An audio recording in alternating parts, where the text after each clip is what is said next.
Hey everyone, it's Justin again. Today we're going to be practicing adding and subtracting rational expressions with simple denominators. By simple denominators, we mean monomial and binomial expressions. We're going to clarify what all this means, so let's just get started. By the end of this lesson, you should be able to add and subtract rational expressions with monomial and binomial denominators.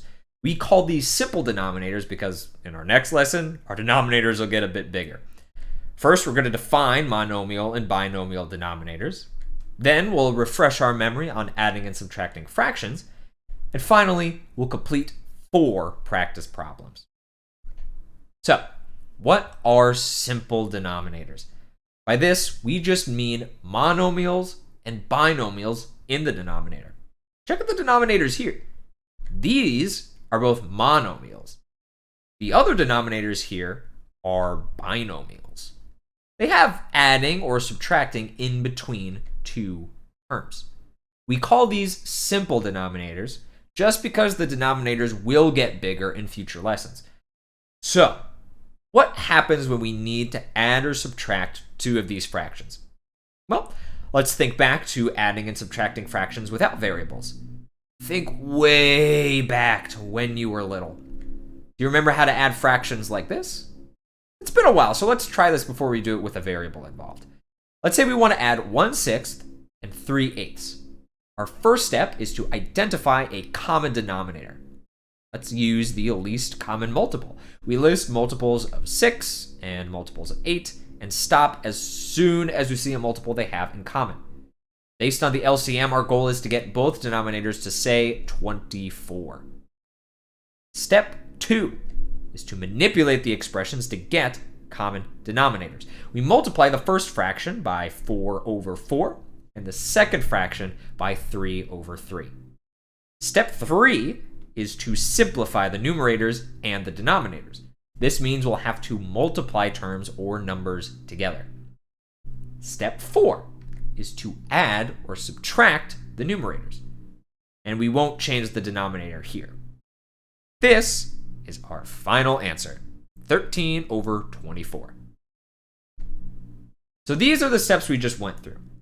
And you already knew how to do all of this. Nothing about math is changing. So when we have fractions with monomials and binomials with variables in them, we're still going to use those same steps. Take some time here to read through these again and maybe write them down so you can refer to them later.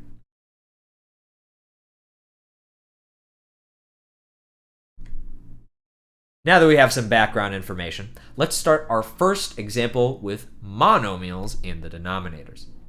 We're going to add these rational expressions. To do that, step 1 says we have to find a common denominator. The LCM of 2 and 8 is 8, and to find the LCM of x and x squared, we're just going to treat them like numbers and list multiples, just like we did with the 2 and the 8. The LCM of x and x squared is x squared. We put those two things together, and this will give us an LCM of 8x squared. Step 2 was to manipulate the fractions to get the LCM in the denominator. So we multiply our first fraction by 4x/4x. Step 3 says to simplify the numerators and the denominators. Step 4 is adding the numerators. And once we've done that, we have our final answer. Now, let's subtract the rational expressions. We have monomials in the denominators. Again, we know that a subtraction problem will use the same steps as an addition problem. So the first thing we need to do is find the LCM. You just practiced doing this with variables, so why don't you pause here and try to find the LCM of 4x and 6x squared. This time, our least common multiple for the denominator is 12x squared, since 12 is the LCM of 4 and 6, and x is a factor of x squared. We multiply the first fraction by 3x/3x, and the second fraction by 2/2. We find these products, and now we can see our common denominator. Then subtract the numerators and keep the denominator the same, and we have our solution. Let's add again. Something looks different here, though, than in the other problems. Ooh, I see. Now we have a binomial and a monomial. Okay, so let's find the LCM.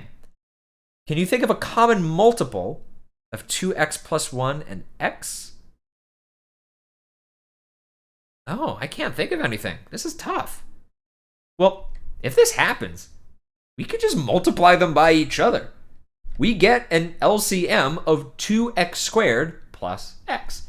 So this is the denominator we want, so we can multiply that first fraction by x over x, and the second fraction by 2x plus 1 over 2x plus 1.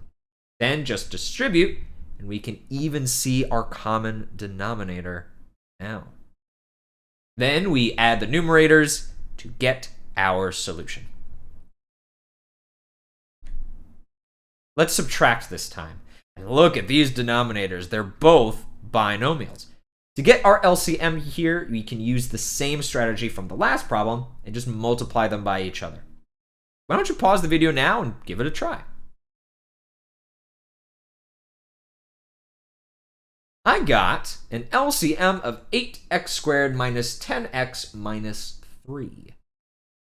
To get this denominator, we multiply the first fraction by 4x plus 1 over 4x plus 1, and the second fraction by 2x minus 3 over 2x minus 3.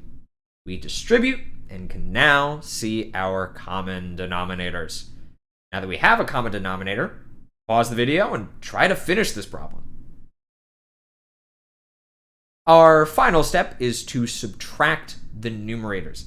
You have to be very careful when you subtract here. If you mess up, this is probably where it's going to happen. We have distribution here because the subtraction applies to both the 6x and the negative 9. Therefore, 8x minus 6x is 2x, and 2 minus negative 9 is 11. Here is our final solution. Now you can add and subtract fractions with monomial and binomial denominators. Remember to identify a common denominator, and for this, you'll use the LCM. Then manipulate the expressions to get a common denominator. Then simplify the numerators and the denominators. Take your time here so you don't make a mistake. And finally, remember to add or subtract the numerators, not the denominators. And be really careful when subtracting in case you need to distribute a minus sign. See you next time.